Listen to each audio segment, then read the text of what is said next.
டீக்ரோ சொந்தங்களுக்கு வணக்கம். இன்னைக்கு நேர்காணலர் நம்மளோட இருந்திருப்பவர் அரசியல் விமர்சகர் வி. ஸ்ரீகுமார் அவர்கள். அண்ணா வணக்கம். வணக்கம். 3 பை எலெக்ஷன் ரிசல்ட் இன்னைக்கு வெளியாகிருக்கு. அந்த 3 இடத்துல 1 தான் பாஜக வெற்றி பெற்றிருக்கு. மீதி 2 இடத்துலையும் ஒன்றில் காங்கிரஸ், இன்னொன்றில் நம்ம பிரசாந்த் கிஷோர் அவர் வெற்றி பெற்றிருக்கார். முதல்ல இந்த 3 பை எலெக்ஷன் ரிசல்ட்டை எப்படி பார்க்குறீங்க? அதுக்கப்புறம் நான் பீகார் பிரசாந்த் கிஷோரை பத்தி கேட்கறேன். இந்த 3 இடைத்தேர்தல்கள்ல நம்ம குறிப்பா கவனிக்க வேண்டியது, இது 3மே பாஜக ஆளும் மாநிலங்கள்ல நடந்த இடைத்தேர்தல்கள். குஜராத், மத்திய பிரதேஷ், பீகார், இது 3மே இப்ப பாஜக ஆண்டு கொண்டிருக்கும் மாநிலங்கள். பீகார்ல பன்கிப்பூர் அந்த தொகுதி, மத்திய பிரதேஷ்ல டாத்தியா அப்படிங்கிற தொகுதி, குஜராத்ல மஞ்சள்பூர் அப்படிங்கிற தொகுதி. இது 3த்துலதான் தேர்தல் நடந்திருக்கு. இது 3த்துல சிறப்பு அம்சங்கள் என்னென்ன அப்படின்னு பார்த்தா, பீகார்ல பன்கிப்பூர் இது பாஜகவுடைய அகில இந்திய தலைவர் நிதின் நபீனுடைய தொகுதி. ஏன்னா அவர் அதுலதான் தேர்ந்தெடுக்கப்பட்டார். அவர் தேசிய தலைவர் ஆனதுனால ராஜ்யசபாவுக்கு பீகார்ல இருந்து அனுப்பப்பட்டார். அதனால இந்த தொகுதி காலியானது. அங்க நடந்த ஒரு இடைத்தேர்தல். 2வது தாத்தியா அண்ட் குஜராத்ல இருக்கிற மஞ்சள்பூர்ல இருக்கிற தொகுதிகளுக்கும் இடைத்தேர்தல்கள் நடைபெற்றன. இதுல 3 தொகுதிகள்ல நீங்க சொன்ன மாதிரி குஜராத்தில் இருக்கக்கூடிய மஞ்சள்பூர் மட்டும்தான் பாஜக திரும்ப கைப்பற்றி இருக்கிறது. தாத்தியா தொகுதி ஏற்கனவே காங்கிரஸிடம் இருந்தது 2023 தேர்தல்கள்ல. அப்போ அந்த எலெக்ஷன்ல நரோத்தம் மிஸ்ரா அப்படிங்கிறவர் தான் அந்த எலெக்ஷன்ல நின்னார். நரோத்தம் மிஸ்ரா அப்படிங்கிறவர் மத்திய பிரதேஷ் பாஜகவில் ஒரு செல்வாக்கு மிக்க ஒரு தலைவர். பல அமைச்சரவைகள்ல அவர் இடம்பெற்றிருந்திருக்கிறார். பல சிவராஜ் சிங் சௌஹானோட அமைச்சரவையில அவர் இடம்பெற்றிருக்கிறத நம்ம பார்த்திருக்கோம். ஸோ ஒரு குறிப்பிடத்தக்க ஒரு தலைவர். அவருக்கு இந்த முறை சீட் மறுக்கப்பட்டு அசுதோஷ் திவாரி அப்படிங்கிறவருக்கு சீட்டு கொடுக்கப்பட்டது. ஸோ அப்பவே எல்லாரும் தெரிஞ்சது, ஏன்னா நரோத்தம் மிஸ்ராவை புறம் தள்ளி விட்டு இந்த தொகுதியை கொடுக்குறாங்க அப்படின்னா அது எவ்வளவு சீக்கிரம் வெற்றி சாத்தியம் இல்லை அப்படின்னு தான் நினைச்சாங்க. அதே போல காங்கிரஸ் கட்சி இந்த தடவை வெற்றி பெற்றிருக்கு. கிட்டத்தட்ட 6000 வாக்கு வித்தியாசத்துல வெற்றி பெற்றிருக்கிறாங்க. பன்கிப்பூர் இன்னும் சிறப்பு வாய்ந்தது. ஏன்னா நான் முன்னாடியே சொன்ன மாதிரி நிதின் நபீன் அவருடைய தொகுதி. அந்த தொகுதியில பிரசாந்த் கிஷோர் நிற்கிறார். பிரசாந்த் கிஷோர் நிற்கும் போது அவருக்கு ஒரு வாய்ப்பு. ஏன்னா ஏற்கனவே நடந்த 2025 தேர்தல்ல அவர் தோத்து போயிருந்தார். அவருடைய தொகுதியில ஒருத்தருக்குமே அவருக்கு சீட்டு கிடைக்கல. அவருடைய கட்சியும் படுதோல்வி அடைந்தது. அதே நேரத்துல நிதிஷ்குமாரும் பாஜகவும் ஆட்சி அமைத்தனர். ஸோ அவருக்கு ஒரு கம்பேக் தேவைப்படுது. ஏன்னா அரசியல் ரீதியா எப்போதுமே வெற்றி பெற்றால்தான் அது அவருக்கு ஒரு பொலிட்டிக்கல் ரெலவன்ஸ் அப்படிங்கிறது கிடைக்கும். அரசியல்ல நின்று விளையாடுறதுக்கு ஒருவருக்கு தேவை அந்த அரசியல்ல காலூன்றி நிற்கணும். அதற்கு அவருக்கு தேவைப்படுவது வெற்றிகள். ஸோ பிரசாந்த் கிஷோருக்கு அவருக்கு தேவைப்பட்ட வெற்றி இது கிடைத்திருக்கிறது அப்படின்னு பார்க்கலாம். ஸோ இது ஒரு wake up call for the BJP. பாஜகவுக்கு இது ஒரு ஒரு அதாவது அவர்களை ஒரு விழிப்புணர்வு ஏற்படுத்தக்கூடிய ஒரு எலெக்ஷன் இது. ஏன்னா அவர்களை தங்கள் தானே சீர்தூக்கி கொள்வதற்கு ஒரு சிறந்த வாய்ப்பு அப்படின்னு தான் நான் பார்க்கிறேன். ஏன்னா இது போன்ற சில தோல்விகள் நடந்தால் அது பாஜகவை அந்த மெத்தன போக்கிலிருந்து வெளிவருவதற்கு பயன்படுத்தப்படும். நம்பர் 1.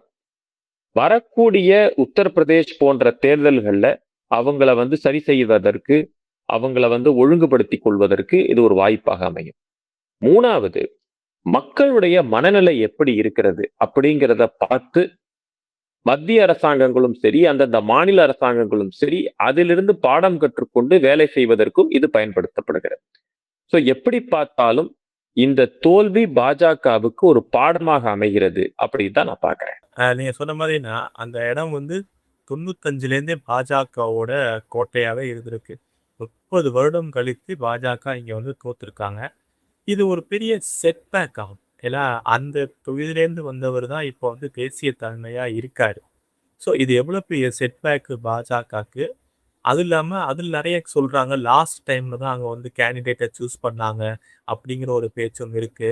அதை தாண்டி இப்ப அதுவும் அந்த சிஜேபி ப்ரொடெஸ்ட், நீட் வினாத்தாள் பிரச்சனை, அதை தாண்டி நடக்கிற தேர்தல். ஸோ இதையெல்லாம் வந்து பிஜேபிக்கு இதை வச்சே அடுத்த தேர்தல் ரொம்ப கஷ்டங்க. யூபி தேர்தல் ரொம்ப கடினமா இருக்க போகுதுங்க அப்படின்னு நம்ம சொல்லிட முடியுமா? ஒவ்வொரு தேர்தலும் இன்னொரு தேர்தலோட நம்ம ஒட்டி பார்க்க கூடாது. அதுதான் மிகப்பெரிய ஒரு பாடம் நான் சொல்ல விரும்புறது.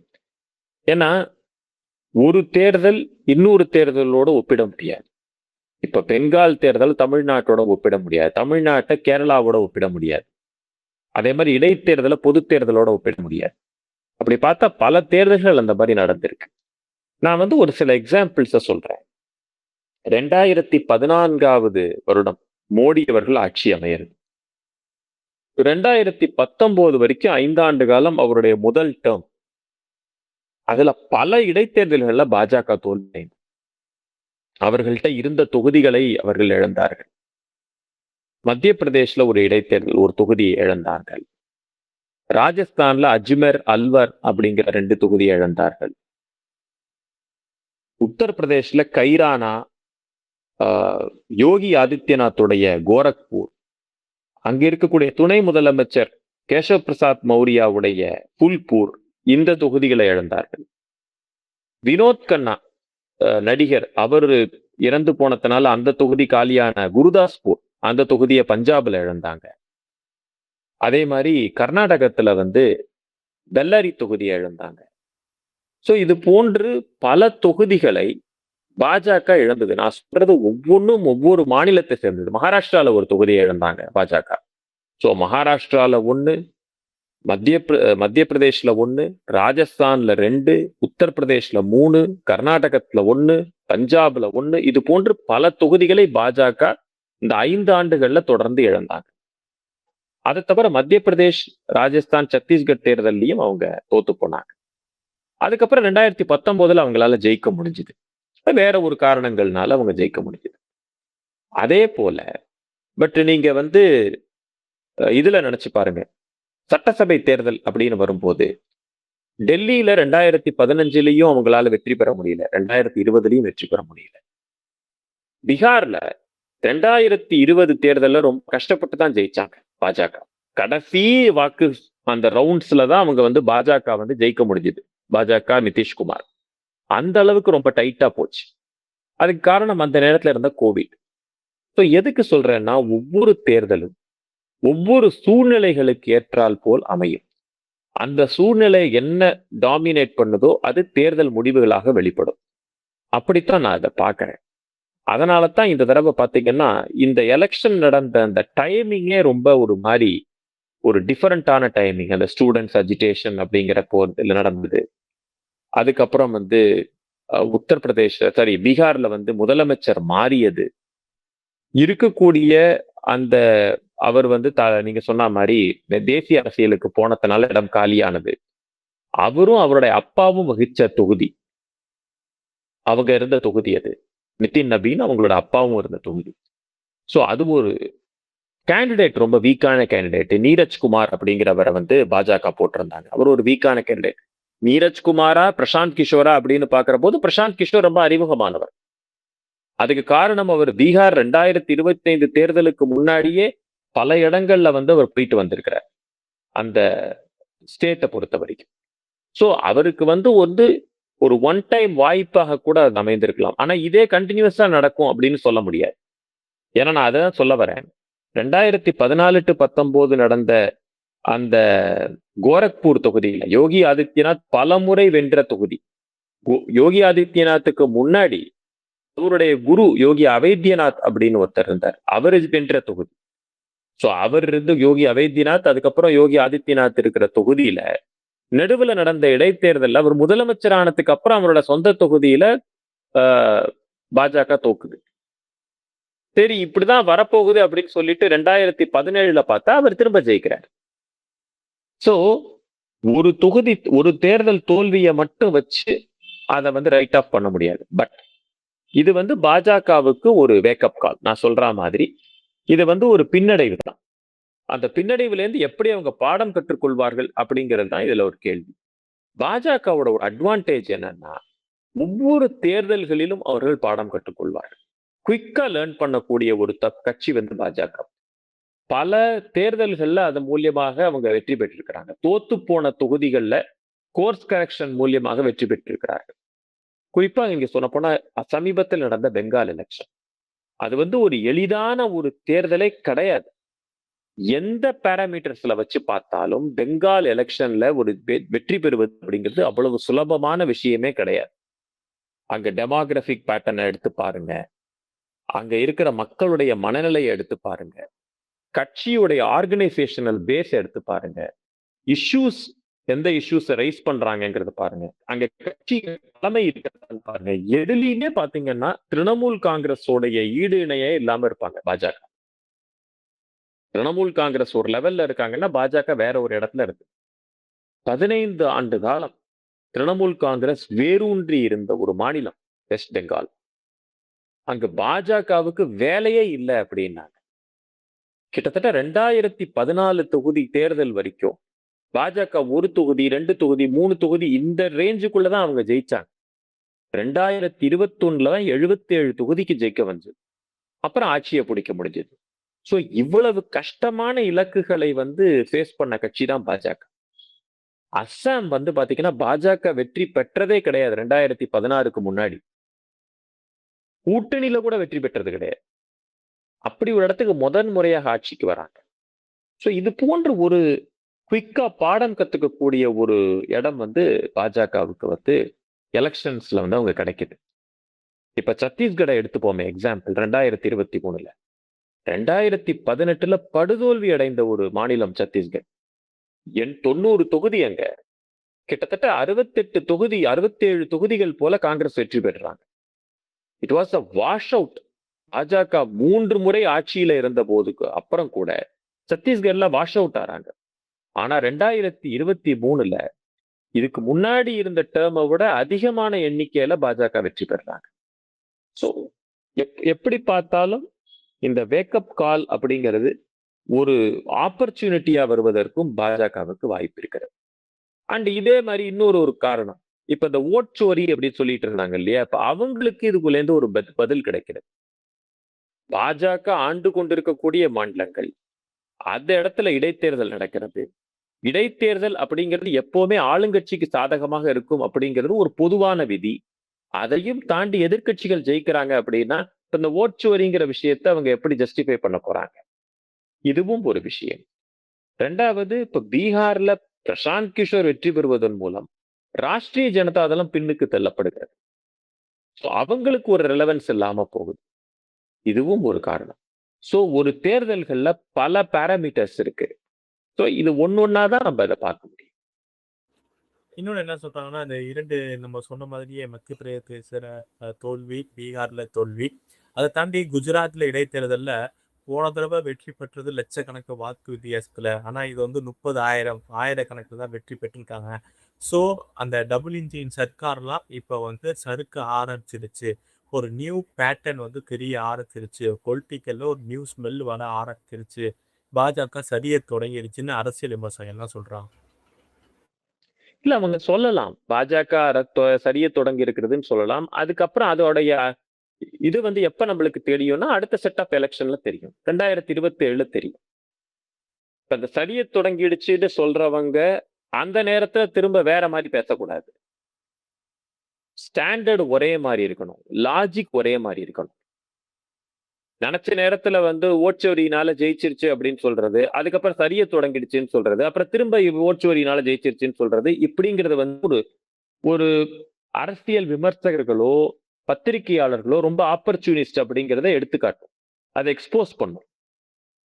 சோ நான் என்ன சொல்றேன்னா, ஒரு அரசியலை வந்து எப்போதுமே சீராக நம்ம வந்து கண்ணோட்டத்தோட நம்ம பார்த்தோம்னா நம்மளுக்கு பல உண்மைகள் தெரியும். ஓப்பன் மைண்டோட நம்ம டிஸ்கஸ் பண்ணாதான் பல விஷயங்கள் தெரியும். பாஜகவுக்கு இது செட்பேக்கானா yes it is a setback. BJP இதுல இருந்து சரிய தொடங்கி இருக்கிறதா அப்படின்னா இல்லை அப்படின்னு சொல்லுவேன். அதுக்கு நான் முன்னுதாரணமா பல ரீசன்ஸ் எக்ஸாம்பிளா சொன்னேன். இதே அல்வர்ல இருந்தும் அஜ்மர்ல இருந்தும் பிஜேபி ராஜஸ்தான்ல ஜெயிச்சாங்க. அல்வர் தொகுதியில தான் இது இப்ப பல தொகுதிகள்ல அல்வர் தொகுதி, அஜ்மேர்ல அல்ல பாஜக இவங்க ஜெயிச்சதும் அப்பதான். 2018ல தோல்வியுற்ற பாஜக ராஜஸ்தான்ல திரும்பி 2023ல ஜெயிக்கிறாங்க. மத்திய பிரதேஷ்ல பெரிய வெற்றி, சத்தீஸ்கர்ல மிகப்பெரிய வெற்றி.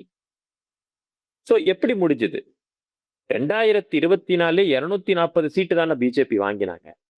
பிரதமர் மோடியே பாத்தீங்கன்னா ரொம்ப ஒரு பெரிய ஒரு 2-3 ரவுண்டுக்கு அப்புறம் தான் அவர் லீடே எடுத்தார். சோ அது அவரோட முடிஞ்சு போயிடுச்சுன்னு சொல்ல முடியுமா? அதுக்கப்புறம் 2 வருஷம் கம்ப்ளீட் பண்ணியிருக்காரு பிஜேபியை பொறுத்த வரைக்கும். இதை விட இந்த எலெக்ஷன்ல இந்த டேர்ம்ல பாத்தீங்கன்னா பாஜக மிகப்பெரிய வெற்றி பீகார்ல, மகாராஷ்டிரால, ஹரியானால, டெல்லியை மீண்டும் பிடித்தது எத்தனை வருஷம் கழிச்சு, பெங்கால்ல முதன்முறை வெற்றி, அஸ்ஸாம்ல பெரிய வெற்றி. இதெல்லாம் ஒரு சாதாரண வெற்றிகளே கிடையாது. சோ அடுத்த உரைகள் அப்படின்னு பாத்தீங்கன்னா பாஜகவுக்கு உத்தரப்பிரதேஷ், உத்தராகண்ட், பஞ்சாப் எலெக்ஷன்ஸ். அதுல அவங்க எப்படி வெற்றி பெறாங்கன்னு பார்த்துதான் இந்த அரசியல் விமர்சகர்கள் அவங்களுடைய ஒரு கருத்துக்கு முக்கியத்துவம் கிடைக்கிறதா இல்லையாங்கிறது நம்மளுக்கு தெரியப்படும். இல்ல இறுதியான கேள்வியெல்லாம் இது நீங்க சொல்ற மாதிரி ஒரு வேக்கப் கால் தான். அதுவும் இல்லாம இப்ப இந்த சிஜேபி சென்சி அப்படிங்கிற ஒரு போராட்டம் தொடர்ந்து இந்த E20 பிரச்சனை, அப்ப இங்க நீட் நாத்தால் பிரச்சனை, ராம் நன்கொடை பிரச்சனை அப்படின்னு ஏகப்பட்டது போயிட்டே இருக்கு.